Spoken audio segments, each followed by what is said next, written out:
Welcome to cooking it simple. ഞാൻ Jessy. ഇന്ന് കുട്ടികൾക്കൊക്കെ ഇഷ്ടപ്പെടുന്ന ഒരു ഈസി ആയിട്ടുള്ള സ്നാക്കിൻ്റെ റെസിപ്പി ആയിട്ടാണ് വന്നിട്ടുള്ളത്. വീട്ടിൽ ഉരുളക്കിഴങ്ങ് ഉണ്ടെങ്കിൽ വളരെ പെട്ടെന്ന് ചെയ്തെടുക്കാൻ പറ്റുന്ന ഒരു സ്നാക്ക് റെസിപ്പിയാണ്. ഞാൻ 2 മീഡിയം വലുപ്പത്തിലുള്ള ഉരുളക്കിഴങ്ങ് എടുത്തിട്ടുണ്ട്. ഈ 2 ഉരുളക്കിഴങ്ങ് നമുക്ക് ഇതുപോലത്തെ കഷ്ണങ്ങളാക്കിയിട്ട് ഒന്ന് വേവിച്ചിട്ടെടുക്കണം. സാധാരണ നമ്മൾ വെള്ളത്തിൽ വേവിക്കുന്ന പോലെ ബോയിൽ ചെയ്തിട്ട് എടുത്താൽ മതി. ഉരുളക്കിഴങ്ങ് നല്ല സോഫ്റ്റ് ആകുന്നത് വരെ നിങ്ങൾ നന്നായിട്ട് ഇത് തിളപ്പിച്ചിട്ട് വേവിച്ചിട്ട് എടുക്കുക. ഞാനിപ്പം ഉപ്പ് ഇട്ടിട്ടാണ് വേവിച്ചിട്ടുള്ളത്. വേറെ മഞ്ഞൾപ്പൊടി ഒന്നും ചേർത്തിട്ടില്ല. വെറുതെ ഉപ്പിട്ടിട്ട് ഒന്ന് വേവിച്ചെടുത്താൽ മതി. അതിനുശേഷം ഇത് ചൂടോടുകൂടി തന്നെ ഒരു ഫോർക്ക് ഉപയോഗിച്ചിട്ടോ പൊട്ടറ്റോ മാഷർ ഉപയോഗിച്ചിട്ടോ നന്നായിട്ട് ഉടച്ചിട്ട് എടുക്കുക. ഇനി ഇതിലേക്ക് ഞാൻ കുറച്ചും കൂടെ ഉപ്പ് ചേർത്ത് കൊടുക്കുന്നുണ്ട്. ഉപ്പ് ആവശ്യമുണ്ടെങ്കിൽ മാത്രം ചേർത്താൽ മതി. എനിക്ക് ഉപ്പ് കുറവാണെന്ന് തോന്നിയിട്ടാണ് കുറച്ച് ഉപ്പ് ഇട്ടിട്ടുള്ളത്. അതുപോലെ തന്നെ കുറച്ച് മുളക് പൊടി ഞാൻ ഇടുന്നുണ്ട്. ഇതൊക്കെ നിങ്ങൾക്ക് നിങ്ങളുടെ താല്പര്യത്തിനനുസരിച്ച് ഇട്ട് കൊടുക്കുക. കുട്ടികൾക്കൊക്കെ ഉള്ളതാണെങ്കിൽ ഒരുപാടൊന്നും ഇടണ്ട. ഞാനിപ്പോൾ ഒരു 1/4 ടീസ്പൂൺ ഇട്ടിട്ടുള്ളൂ. ഇനി ഇതിലേക്ക് നമുക്ക് 1 ടേബിൾ സ്പൂൺ അളവിൽ കോൺഫ്ലവർ ഇട്ട് കൊടുക്കണം. നമ്മുടെ ഈ ഒരു പൊട്ടറ്റോ സ്മൈലീസിനെ ക്രിസ്പി ആക്കുന്നത് കോൺഫ്ലവർ ആണ്. അപ്പോൾ കോൺഫ്ലവർ മസ്റ്റായിട്ട് ചേർത്ത് കൊടുക്കുക. അതുപോലെ തന്നെ ഇതൊന്ന് ടൈറ്റ് ആവാനും പ്രോപ്പറായിട്ട് ഹോൾഡ് ചെയ്യാനായിട്ട് ഞാൻ കുറച്ച് ബ്രെഡ് പൊടിച്ചതും കൂടെ ഇട്ട് കൊടുക്കുന്നുണ്ട്. 2 ടേബിൾ സ്പൂണാണ് ഞാനിപ്പോൾ ഇട്ടിട്ടുള്ളത്. ഇത് നന്നായിട്ട് കുഴച്ചെടുക്കുക. ഒരു ചപ്പാത്തി മാവിൻ്റെ ഒക്കെ ഒരു പാകത്തിലായി കിട്ടണം. അതിന് നിങ്ങൾക്ക് എത്രയോ ഈ ഒരു ബ്രെഡ് പൊടിച്ചത് ആവശ്യമുണ്ടോ അത്രയും ചേർത്തിട്ട് ഇത് നന്നായിട്ട് ടൈറ്റായിട്ട് കുഴച്ചിട്ട് എടുക്കുക. ഞാനൊരു ചപ്പാത്തി പരത്തുന്ന പലക എടുത്തിട്ടുണ്ട്. ആ ഒരു പലകേൻ്റെ മേലെ കുറച്ച് ഓയിൽ ഒന്ന് തടവി കൊടുക്കുക. അതിൻ്റെ മേലെ ഒട്ടിപ്പിടിക്കാതിരിക്കാൻ വേണ്ടിയിട്ടാണ്.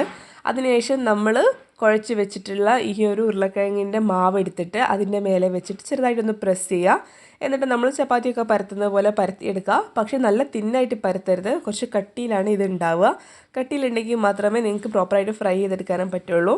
ഇതാ കുറച്ച് നല്ല കട്ടിയിൽ പരത്തിയിട്ട് എന്തെങ്കിലും ഒരു മൂടി ഉപയോഗിച്ചിട്ടോ ഒരു കട്ടർ ഉപയോഗിച്ചിട്ടോ ഇതുപോലത്തെ ചെറിയ വട്ടങ്ങളാക്കിയിട്ട് വേണം നമുക്ക് മുറിച്ചെടുക്കാനായിട്ട്. ആദ്യത്തെ സ്റ്റെപ്പ് എന്ന് പറഞ്ഞാൽ ഈ വട്ടങ്ങളായിട്ട് മുറിച്ചെടുക്കുക എന്നാണ്. ഇത്രയും കട്ടി ഉണ്ടാവണം കേട്ടോ. കട്ടി കുറഞ്ഞു പോയാൽ ഇത് ഫ്രൈ ചെയ്യുന്ന സമയത്ത് പൊട്ടിപ്പോവും. അപ്പോൾ ആ കാര്യം പ്രത്യേകം ശ്രദ്ധിക്കുക. അപ്പോൾ ഈ പരത്തിയെടുത്തതിന് എത്ര വട്ടങ്ങൾ നിങ്ങൾക്ക് കിട്ടുമോ അത്രയും നിങ്ങൾ കട്ട് ചെയ്തിട്ടെടുക്കുക. ഞാനിപ്പോൾ 5 എടുത്തിട്ടുണ്ട്. അതിനുശേഷം ഇതിൻ്റെ മേലെ ഡിസൈൻ ചെയ്യാനായിട്ട് ഞാനൊരു വലിയ സ്ട്രോ എടുത്തിട്ടുണ്ട്. ആ സ്ട്രോ ഉപയോഗിച്ചിട്ടാണ് നമ്മളിതിൻ്റെ കണ്ണിൻ്റെ ഡിസൈൻ ചെയ്യുന്നത്. വെറുതെ സ്ട്രോ ഉപയോഗിച്ചിട്ട് ഇങ്ങനെ അമർത്തിയിട്ട് ഒന്ന് തിരിച്ചു കൊടുത്താൽ മതി. അപ്പോൾ നിങ്ങൾക്ക് കറക്റ്റായിട്ട് കണ്ണിൻ്റെ ഷേപ്പ് കിട്ടും. പിന്നെ ആ ഒരു സ്മൈലി ഫേസ് വരാനായിട്ട് ഞാൻ ഒരു സ്പൂൺ ഉപയോഗിച്ചിട്ട് ഇതുപോലെ പ്രസ് ചെയ്ത് കൊടുക്കുകയാണ് ചെയ്യുന്നത്. സ്പൂണിനേക്കാൾ വൃത്തിയിൽ നിങ്ങൾക്ക് ഒരു മൂടിയുടെ സൈഡ് വെച്ചിട്ട് അമർത്തി കൊടുത്തു കഴിഞ്ഞാൽ നല്ല സ്മൈലി ആ ഒരു എഫക്റ്റ് കിട്ടും. അപ്പോൾ ഈ ഒരു രീതിയിൽ നിങ്ങൾക്ക് ചെയ്യാം കേട്ടോ. ഒരു പാന് ഓയിൽ ചൂടാക്കാനായിട്ട് വെച്ചിട്ടുണ്ടായിരുന്നു. ഓയിൽ ചൂടായ സമയത്ത് ഫ്ലെയിം നല്ല ചെറുതാക്കിയിട്ട് വയ്ക്കുക. എന്നിട്ട് ഈ നമ്മൾ കട്ട് ചെയ്ത് വെച്ചിട്ടുള്ള പൊട്ടറ്റോ സ്മൈലീസ് ഇതിലേക്ക് ഇട്ട് കൊടുക്കുക. എന്നിട്ട് ചെറിയ ഫ്ലെയിമിൽ ഗോൾഡൻ ബ്രൗൺ കളർ ആവുന്നത് വരെ ഇത് ഫ്രൈ ചെയ്തിട്ടെടുക്കുക. ഇത് ഫ്രൈ ആയി വരുന്ന സമയത്ത് ഇതിങ്ങനെ മേലെ ഫ്ലോട്ട് ചെയ്യും. അപ്പോൾ ഇത് തിരിച്ചു മറിച്ചു ഇട്ടിട്ട് എല്ലാ ഭാഗം ഈവൺ ആയിട്ടുള്ള ഗോൾഡൻ കളർ ആക്കിയിട്ട് എടുക്കുക. തീ കൂട്ടി വെച്ച് കഴിഞ്ഞാൽ ഇത് പെട്ടെന്ന് ബ്രൗൺ കളറായിപ്പോവും. ഉരുളക്കിഴങ്ങല്ലേ, പെട്ടെന്ന് ബ്രൗൺ കളറായിപ്പോവും. അതുകൊണ്ട് തന്നെ ഫ്ലെയിം കുറച്ച് വെച്ചിട്ട് വേണം ഇത് ചെയ്യാനായിട്ട്. അപ്പോഴേ നിങ്ങൾക്ക് കുറേ നേരം ക്രിസ്പി ആയിട്ടിരിക്കുന്ന പൊട്ടറ്റോ ഫ്രൈസ് കിട്ടുള്ളൂ. നിങ്ങൾ കട്ട് ചെയ്തിട്ട് വരുന്ന ബാക്കി മാവുന്ന് വീണ്ടും വീണ്ടും പരത്തിയിട്ട് എത്രത്തോളം നിങ്ങൾക്ക് ഉണ്ടാക്കിയെടുക്കാൻ പറ്റും അത്രത്തോളം ഉണ്ടാക്കിയെടുക്കുക കേട്ടോ. അപ്പോൾ കണ്ടില്ലേ, ഇതാ നല്ല പെർഫെക്റ്റ് ആയിട്ട് വന്നിട്ടുണ്ട്. കുട്ടികൾക്കൊക്കെ വൈകുന്നേരം കൊടുക്കാൻ പറ്റിയ പെർഫെക്റ്റ് ആയിട്ടുള്ള ഒരു ഈവനിങ് സ്നാക്കിൻ്റെ റെസിപ്പിയാണ്. റമദാനിലൊക്കെ ട്രൈ ചെയ്ത് നോക്കുക.